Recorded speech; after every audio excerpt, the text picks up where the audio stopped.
Oppenheimer actually contains a very interesting theme when it comes to mental health. In this video I'm gonna analyze this theme, how it plays out in the story and why it's relevant for our lives. Let's get right into it. So it all starts with the fact that there's a form of therapy implicitly used in the movie, which is mostly relevant for Louis Strauss. Strauss's whole story is revolved around the fact that he thinks Oppenheimer turned the scientists against him, which is diluted from the assumption that he thought Oppenheimer and Einstein were talking bad about him. The first thing that I want to say about this is that even though Strauss is very narcissistic, I don't think he's super wrong for believing this, and I believe you might think the same as well, because look at how Robert acts towards him. Louis Strauss was once a lowly shoe salesman. No, just a shoe salesman. Say, isotopes are less useful than electronic components, but more useful than a sandwich. Those are shots, and it's quite noticeable that Strauss already has a fragile self-esteem in the beginning of the movie and wants to impress Oppenheimer. So these things already make Strauss be more alert and feel more insecure, which makes it much more believable to think that he did actually say something bad about him to Einstein. On a general note, it could sound logical. However, here comes a problem for Strauss and many of us who assume things. Just because something feels logical doesn't mean it's actually the case. Because while the idea we have of others makes so much sense in our heads, what we're often actually seeing is a black and white view of the world. Which you can also see in the movie, because there are many interpretations of why Strauss's scenes are black and white, but a popular one is because Strauss's world is very binary. Like I said before, he's narcissistic, has a huge ego, is full of accusations. He literally thinks that Oppenheimer wants to make a man out of himself and put down a lowly shoe salesman. For him, it's a straight fact that Einstein and the other scientists hate him because the world is so much about him. He only believes in negative absolutes, and there's not any room for nuance. Well, I'm here to tell you that I know J. Robert Oppenheimer, and if he could do it all over, he'd do it all the same. The movie brilliantly showcases this with one specific character that I will talk about later, but how this parallels to real life is that when we look at mental health issues, a lot of them have a black and white view of the world. Depression makes you think that everyone hates you or that the world is truly horrible. Borderline makes you think that someone hates you when they don't reply back to you. In therapy, we call this cognitive distortions, which are basically negative thoughts where you perceive things in the world in a negative and inaccurate way. And you don't need to have these illnesses to have a black and white view of the world, because everyone assumes things. But if we zoom in on the concept of an assumption, what does it actually mean?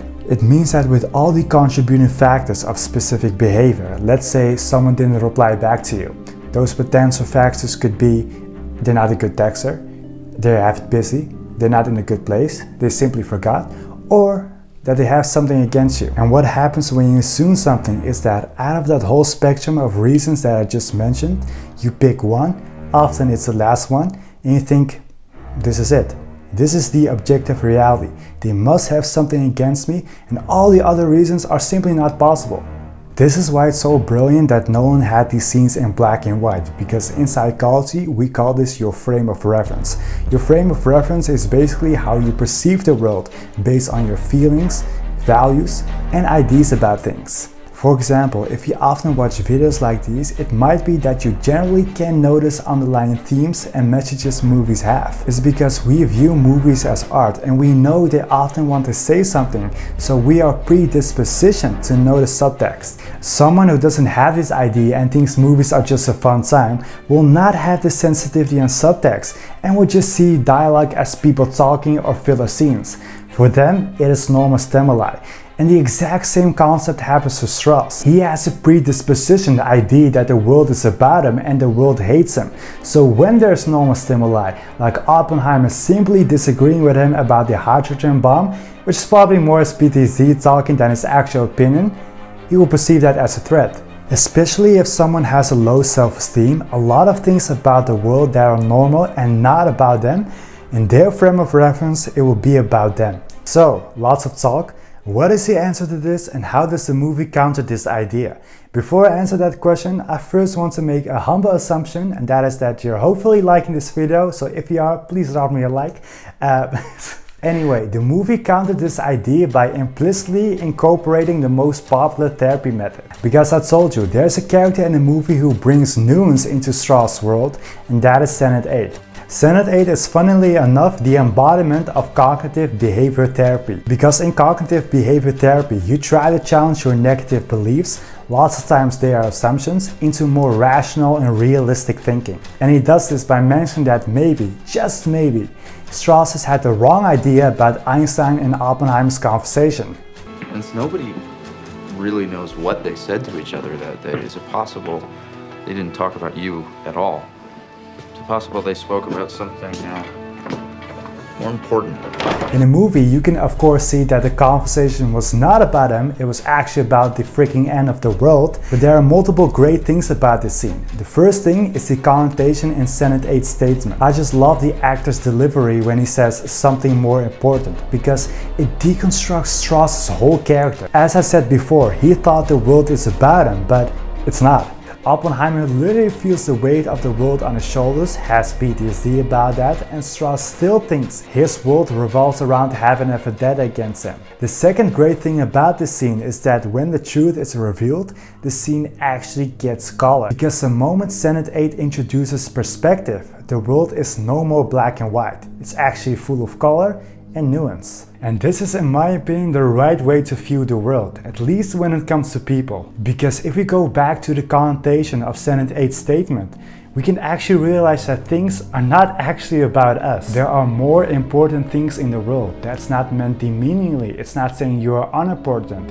It simply means that people have other stuff to worry about than having a grudge towards you. There could be many reasons why people say such things, do such things. There's a whole variety of motivations that have nothing to do with us. No one wakes up one day and thinks, I'm gonna show this person very bad energy today.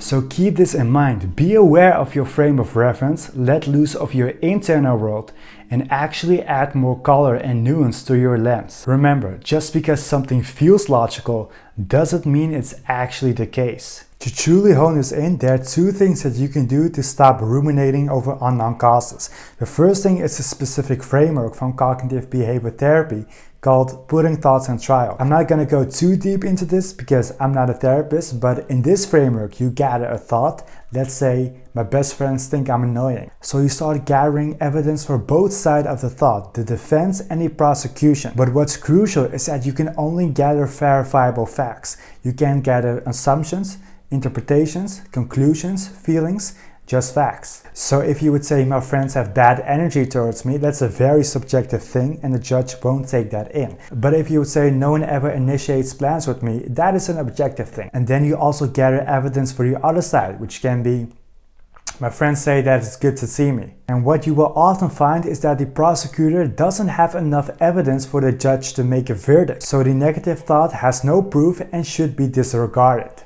And even with the things that you put on the prosecutor's side, that should also be taken with a grain of salt, because no one making plans with you is also a nuanced thing, because sometimes people have the intent but they keep forgetting about it because they're so busy, or it's because you never initiate something as well. Like Einstein, he factually ignored Strauss, but that's because he heard the world is gonna end. The second thing that you can do is to literally communicate. Whenever you feel like you're assuming something too much or you feel like you have a grudge towards someone, you can simply let them know and have a conversation about it. You can just tell them, hey, lately we've been talking and I'm feeling a bit ignored in our interactions. It's probably something irrational in my head, but can we talk about this to fix any potential misunderstandings I may have? You need to give them the benefit of the doubt. But what's also crucial about this is that we're once again talking about facts, not subjective things. So don't say you give me bad energy when we see each other, but instead, when you did X, it made me feel Y. This way, you're not attacking the other person, which none of this is, but you're simply stating the way you feel and having a conversation about that. One last caveat for a specific type of person: some of us who consider ourselves intelligent are actually more prone to assuming stuff, because we often think that we know people, we know better, so we know when something is wrong. Take it from someone who studies psychology and has a lot of knowledge about people's behavior, yet still made the most wrong assumptions. You literally do not know better. Like Strauss said about Oppenheimer, Genius is no guarantee of wisdom. How could this man who saw so much be so blind? Which is ironic because that's actually more relevant to him. But the closing message of this video is that interpretation is a lovely thing. This whole channel is based on interpretation. I would say an objective one. Kidding. Let's keep it at intersubjective, but keep interpretation on the screen and not to real life. Anyway, thank you so much for watching, and I will see you soon.